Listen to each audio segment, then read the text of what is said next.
roll the dice, hope for high. Turns in the dungeon, reaching sky.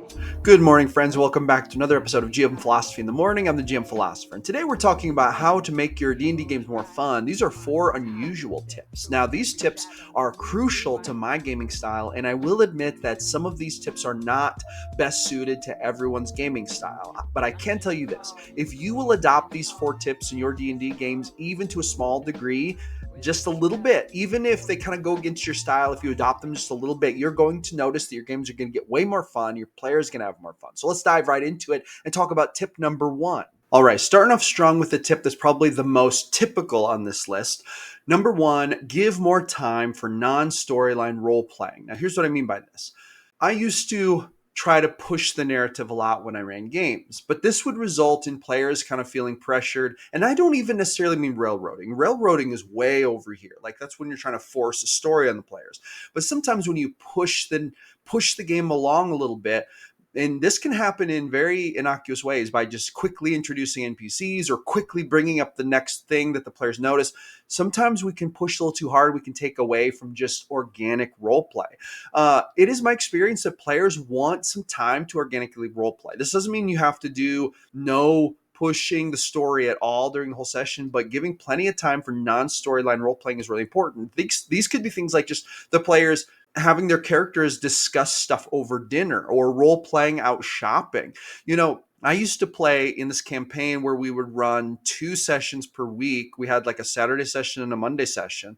And we had this big group, and we had this kind of set up to where half the group would always kind of filter out by like the 4-ish hour mark. We'd play for like 4 hours, and then half the group was like, hey, we got to bounce. And then we would end up sticking around and playing for like another 2 hours. And this is where I learned the value of this tip, because we had a group of like it was almost like 13, 14 people sometimes in the game from the beginning, but then they would kind of trickle out. And by the time we got to like hour 5 of the session, because we used to game like really hardcore nerds back in those days, but by the time we got to like hour 5, there were only like 4 people left. It was like me and like 4 other players, like the most serious players, the ones who really wanted to keep playing.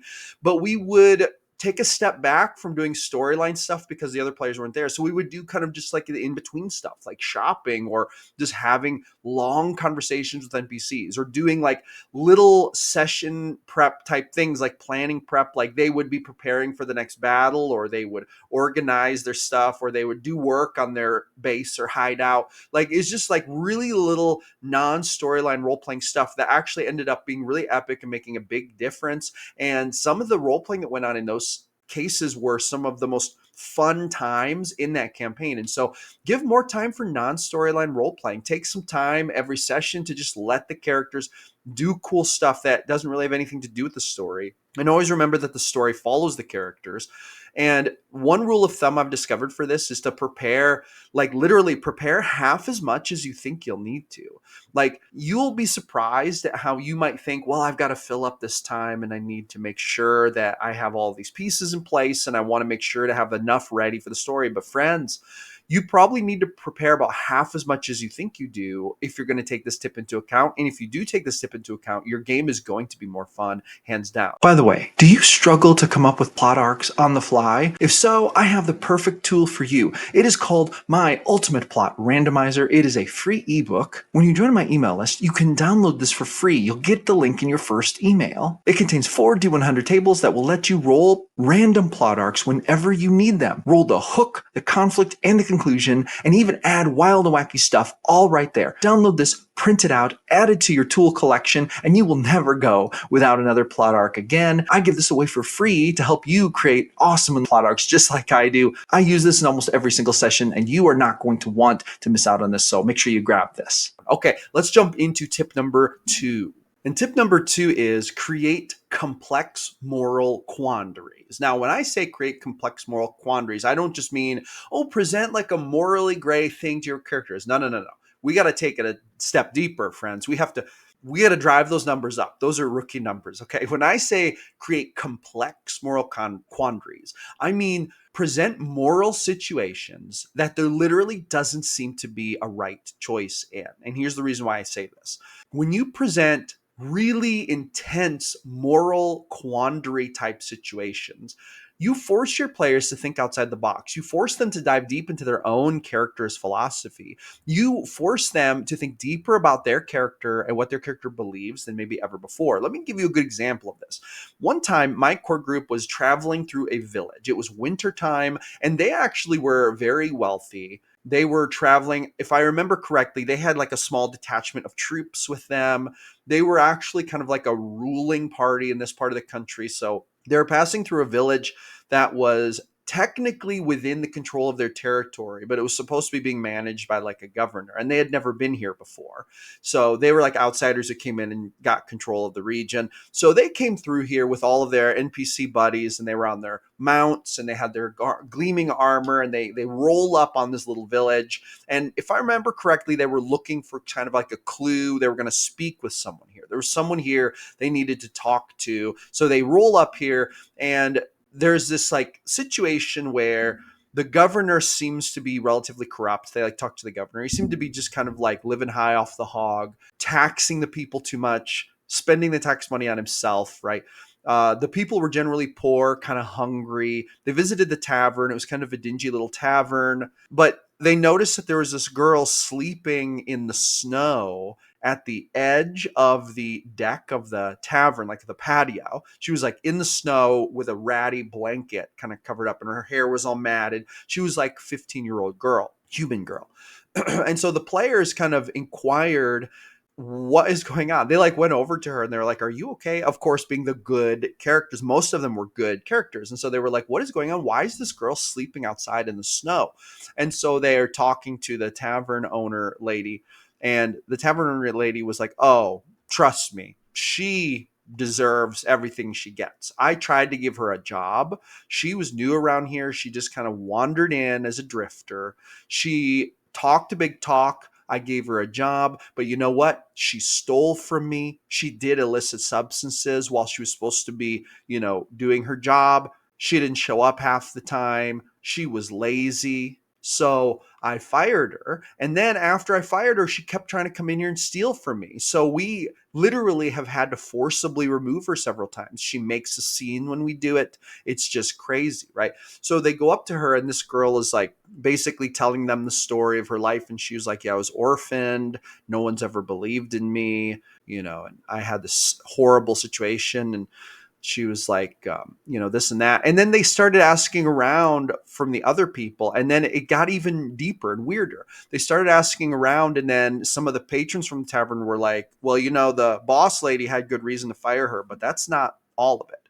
She's also, I hate to say it, but disease ridden. She has been selling herself for gold, because when she lost her job here, that kind of became her only way of making money. And I hate to say it, but several people in the village can confirm that after purchasing her services, they came down with some pretty gnarly diseases and had to go to the healer. So she is a nasty one. Like, so there was the stigma. Like, so she had this like really horrible backstory, and then she was targeted with this kind of stigma, but it was based on stuff she had done because of her terrible backstory.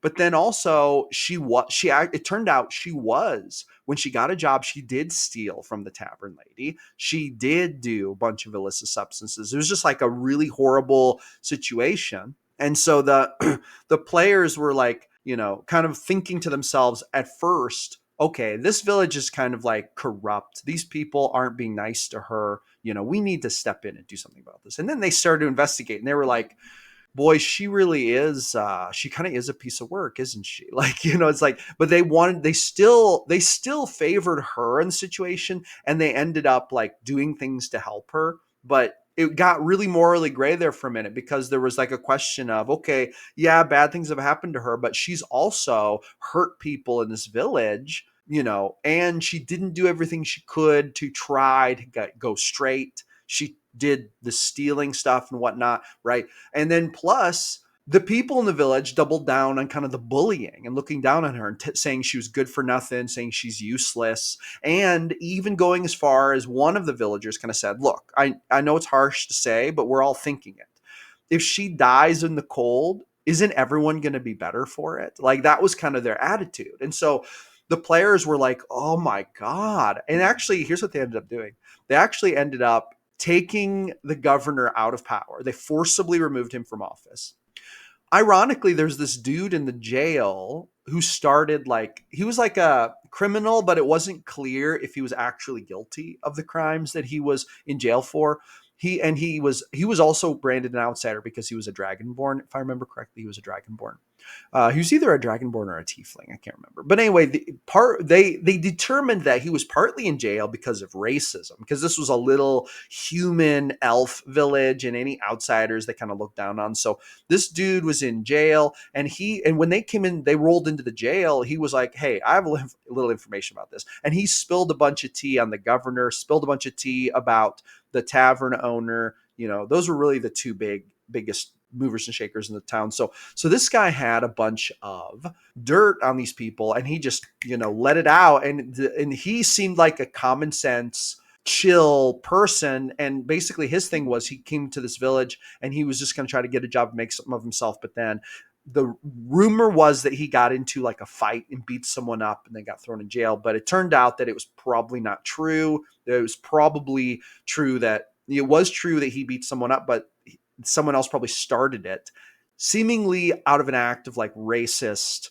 like stigma. They were targeting him, bullying him because he was not a human or an elf. So it was like a dirty situation. So what the party ended up doing was they made some insight checks and they just used their best judgment. And they were like, okay, we can't hang around here. We can't spare any of our key NPCs to stay here and sort this mess out. So here's what we're going to do. We're going to take this guy out of jail. We're going to remove the governor from power. And if I'm not mistaken, I think they put the governor to death, actually. If I'm not mistaken, I think they did. I can't quite remember, but I think they did. Anyway, and then this guy from the jail, this like dragonborn, they made him the new governor. And they basically said, listen, dude, you seem to be a common sense person. Sort this all out. Sort it out. And then they told everyone, you better listen to him, because when we come back through here, if we find out you didn't listen to him, we're raised in all manner of hell, and you do not want that because we're in charge here. So listen to him, basically. And then the young girl, what they ended up doing was they ended up taking her with them and making her like a servant. Like they basically gave her a job, put one of the NPCs in charge of her, and basically said, look, she's going to work for us. We want you to manage her, make her act right. She has to get her life together. And then they went on. But see, this was a situation where there were complex moral quandaries, and it was almost like the whole thing was a mess. I love putting these kinds of situations in front of my players because I love to see how they want to handle it, how they will handle it, what their characters do in light of that. So yeah, that is tip number 2, is create complex moral quandaries. Speaking of storyline, with the holidays coming up, I have written my official holiday one-shot that I'm going to run for my core group. It's called A Silent Winter's Night. It's basically the story of Father Winter, who gets abducted by a madman cyberpunk scientist who wants to drain the essence of his magic because his home dimension, his home world, is being drained of magic by these do-everything machines that they have built. It's a really fun, zany, sort of horror-themed Christmas one-shot that you could insert into your campaign and run for your players anytime. I'm going to show you some screenshots. I've developed this into an ebook. You can buy this on my Blurb bookstore. So hey, go grab that. Run a one-shot, holiday one-shot for your gaming group. Speaking of story, I think this story is pretty cool, and that's why I decided to make this into an ebook. So don't miss out. Grab your copy today and bring some holiday cheer to your gaming table. And that's going to take us to tip number 3. Create seemingly unwinnable scenarios, and then empower your players' ideas they come up with to solve these scenarios. Okay, so here's what I mean by this. I love to also put scenarios in front of my players that look relatively impossible, that look virtually impossible, and that on paper are virtually impossible. And here's why I like to do this. Every once in a while, the players should come up against a situation that truly tests not just their combat abilities, not their spellcasting prowess, but their strategy and their ability to think through complex problems. And this, for my group, is a really fun type of scenario that my group tends to excel in. And here's what I mean by this. It could mean that there's a whole army. There is no way they're going to beat that army. They have to figure out a different way. It could be that a celestial being comes down and is going to smite them. They need to figure out a way to deal with it. They cannot outfight it. they need to find a way to win that doesn't require them to defeat it face to face head on. Maybe there is a situation where a bad guy has taken one of their NPCs hostage and they know it's very unlikely that they're going to win this without their good NPC friend getting put to death in the hostage situation. How can they fix this? There are all kinds of scenarios that you can put in front of players that seem unwinnable, that seem impossible to figure out. Now, with that being said, there are two rules I usually follow that go along with this. Number one, I give some breathing room. So if there's an unwinnable scenario coming along, and when I say unwinnable, I mean unwinnable in a direct manner, then I give the players notice because I want them to have some preparation time. Okay. And that's the point. That's the point, because this is a strategic mental exercise rather than like a strength-based combat exercise. Although there may be combat, there may be spellcasting involved, what I'm actually doing is prompting them to solve a complex puzzle, but it's a situational puzzle. So I'll give them plenty of prep time, number one. And then number two, I get very rule of coolish when they come up with zany, crazy ideas for how to solve the unwinnable scenario. Okay. Now, for example, I one time had a group of players accept a job to go down into the sewers and hunt this monster that was killing town guards at night. There was a monster living in the sewers. They were going to go hunt it and kill it. Okay. Now, with that being said, this monster was very big, and I actually don't remember exactly which monster it was. It was something from the monster manual. I regret to say that I do not remember right at this moment what it was, but it was overpowered in comparison to them and their level. In fact, the truth of the matter was, if they directly faced it, they were probably going to perish. And I knew this. They did not know this. The town guard captain kind of warned them about this. He was kind of like, look, my guards haven't been able to stop it. It's very dangerous. But they took the contract because they needed the money. And they also needed a favor from the captain. So he said he would do the favor for them. He would grant them this specific permit if they did the job for him. So they go down into the sewer and they find monster, or rather monster finds them. They get ambushed. The thing traps them in like a dead end corridor, attacks them, and it is a massacre almost. They're fighting. It's a very difficult battle. They're hitting it and they're doing their best, but it really does not look like the grind out is going to favor them. So one of the players has this idea. He's a halfling, and he says, I want to jump right at the monster when his mouth is open because I want to try to get past his teeth and slide down his gullet, right? Now, this is a pretty classic. I call this a classic zany maneuver because this type of thing is not so uncommon at my table. It happens sometimes that players decide going into the monster is safer than staying outside of it. So this person, says they want to do this. And their plan basically is they have a bunch of stuff. They're going to basically attack it from the inside and try to do as much damage as they can. Hopefully they will be able to survive. That's kind of the idea. But anyway, so they go to jump in. Now, here's the thing. They say this. It could be very easy for me to say, oh, that's not really possible, right? But I don't want to say that. Why would I want to say that? Anything's possible. We're playing D&D, okay? Is it feasibly at all possible that this person could jump good enough to get past the teeth and lodge into the throat and then slide down the throat of the creature? Yes, this is possible. Maybe hard to do. It's going to require like an acrobatics or athletics check, right? It's going to be the dex-based jump. It's going to be a strength check to slide down, to worm their way down, and then to get out weapons or do anything in the stomach is going to be quite a chore. With that being said, it's not impossible.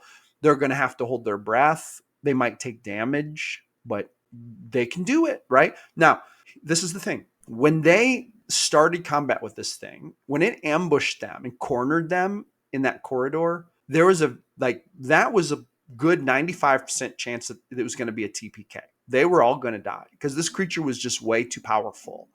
And it was just the way it was. So and actually this was an interesting situation where they did not know the exact details of how strong the creature would be, but they had hints. But they went for it anyway because they were like, we need this favor and we need the gold. So they go after it. Thing ambushes them.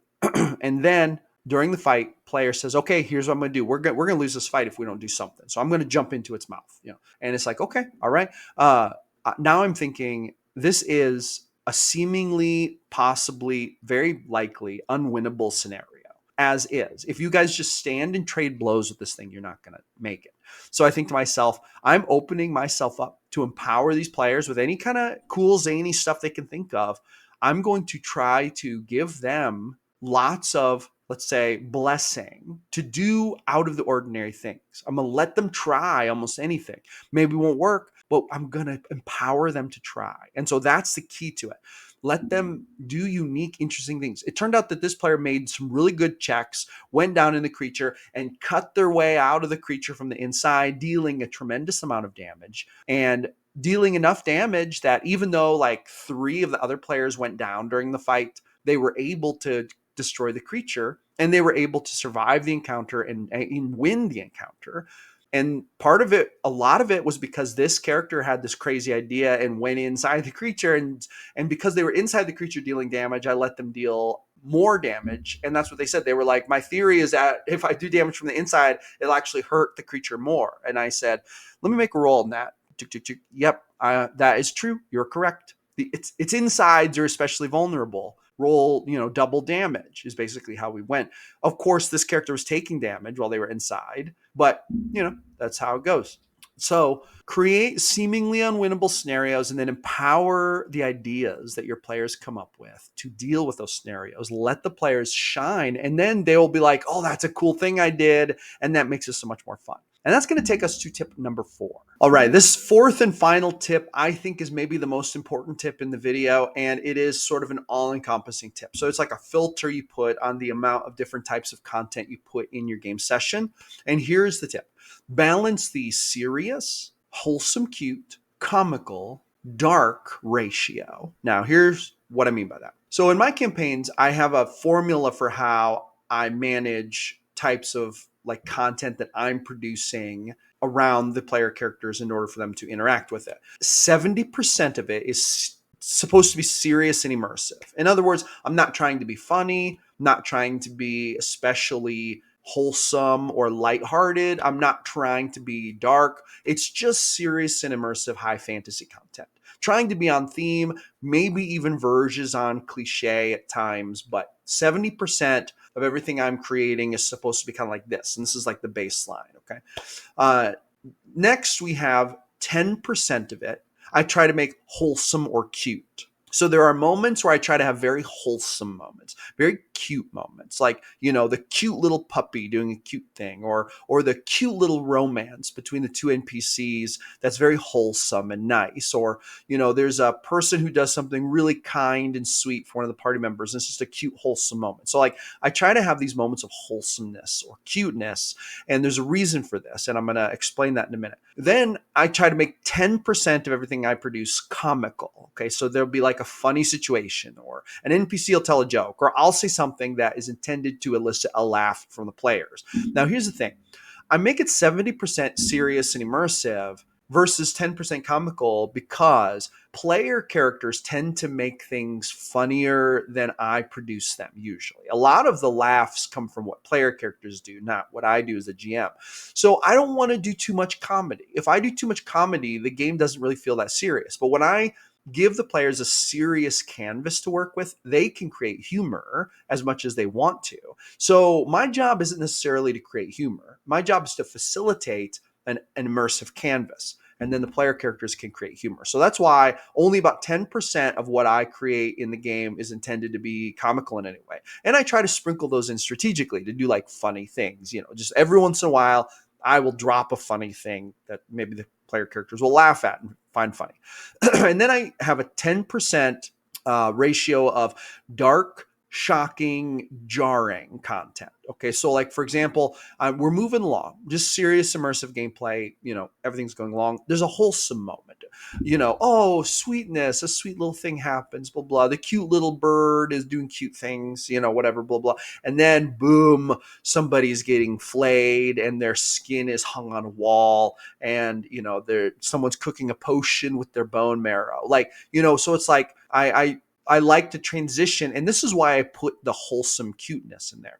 Wholesome, cute stuff creates this just shocking contrast from dark, jarring, kind of like shock content.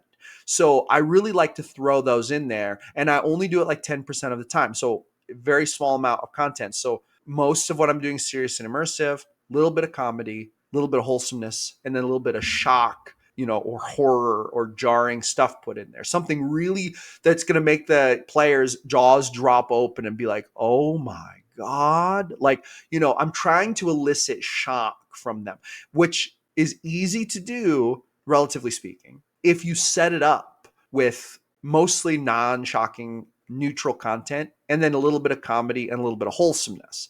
It's a lot easier to set that up. Maybe once every 2 sessions, drop something just super dark on the characters and make them be like, what the actual blankety blank is going on here? And that's a fun thing. So this ratio, I think, makes games really fun for a few different reasons. Number one, like I said, painting a canvas for the player characters is what we really want to do. And we do that by placing pixels around them, and then they interact with those pixels to create the story. Okay, so the ingredients we use to build that canvas are very important, and that's what this ratio is. And when we do this correctly, here's what we get. We get a lot of space for player characters to create story narratives. They drive the story narrative. A lot of space for that. But we also have little mixes of things, like little spices to add from the GM perspective, from the GM narrative. A little bit of wholesomeness, a little bit of comedy, a little bit of dark, shocking content.